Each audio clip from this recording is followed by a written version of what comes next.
ለሁለት ቀናት ሲካሄድ የቆየው 39ኛው የአፍሪካ ህብረት የመሪዎች ጉባኤ በዛሬው ዕለት ፍጻሜውን አግኝቷል። የጉባኤውን መጠናቀቅ አስመልክቶ የአፍሪካ ህብረት ኮሚሽን ሊቀመንበር መሐሙድ አሊ ዩሱፍና የወቅቱ የህብረቱ ሊቀመንበርና የቡሩንዲው ፕሬዝዳንት ኢቫሪስቴ ኒዳይሺሚዬ መግለጫ ሰጥተዋል። የአፍሪካ ህብረት ኮሚሽን ሊቀመንበር መሐሙድ አሊ ዩሱፍ በዚህ ወቅት እንዳሉት ጉባኤው በዋና ዋና ስትራቴጂካዊ ጉዳዮች ላይ ትኩረቱን አድርጎ ተወያይቷል።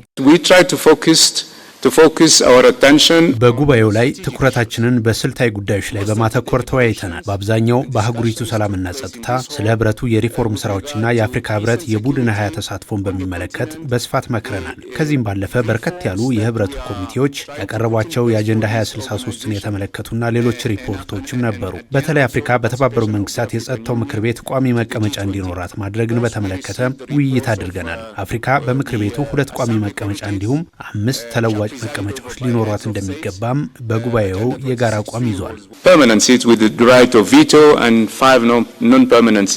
ከዋናው መድረክ በተጨማሪም የተለያዩ ጉዳዮች ላይ ትኩረት ያደረጉ 15 የጎንዮሽ ውይይቶች መካሄዳቸውን ሊቀመንበሩ ጠቅሰዋል። በአህጉሪቱ ሰላምና ደህንነትን ለማምጣት የሚደረጉ ስራዎችን በተመለከተም በተለይም በዲሞክራሲያዊ ኮንጎ ያለውን ሁኔታ ህብረቱ እንደተወያየበት ተጠቅሷል። በዲሞክራሲያዊ ኮንጎ ምስራቃዊ ክፍል ያለው ሁኔታ እንደሚረጋጋ ተስፋ እናደርጋለን። ተስፋም አለን። ምክንያቱም ቀድሞውኑም ሁለቱ ወገኖች በትክክል ተቀምጠው ለመነጋገር ፈቃደኛ ናቸው። ይህም ማለት ውይይት ይፈልጋሉ ማለት ነው። በእርግጥ በሩዋንዳና በዲሞክራቲክ ኮንጎ መካከል ውጥረት አለ። ስለዚህ በሁለቱ ሀገሮች መካከል ያለው ውጥረት የሚረግብበትን መንገድ የሚፈጥሩ አማራጮችን ማየት እንፈልጋለን። በእርግጥ አስቀድሞ በዋሽንግተን የተፈረመው የተኩስ አቁም ስምምነት ጥሩ እርምጃ ነው። የተኩስ አቁም ስምምነቱ ሁለቱም አካላት ወደ ጠረጴዛ እንዲመጡ ያደርጋል።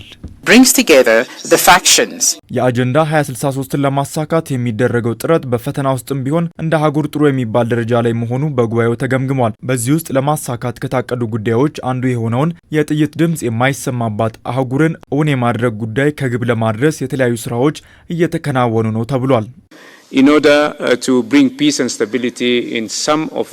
ግጭት ያለባቸውን ቦታዎች ወደ ሰላምና መረጋጋት ለማምጣት በጣም ብዙ መንገዶችን እየተጠቀምን ነው። በእርግጥ ይህ ህገ መንግስታዊ የሆነ የመንግስት ለውጥ ብዙ ፈተና እየሆነብን ነው። መፈንቅለ መንግስት በሚደረግባቸው ሀገሮች የሚፈጠረው ችግር በጎረቤት ሀገራት ላይም ከፍተኛ ጫና ይፈጥራል። ነገር ግን የመሳሪያ ድምፆችን ዝም ለማሰኘት በአጀንዳ 2063 እየሰራንበት ያለ አብይ ጉዳይ ነው።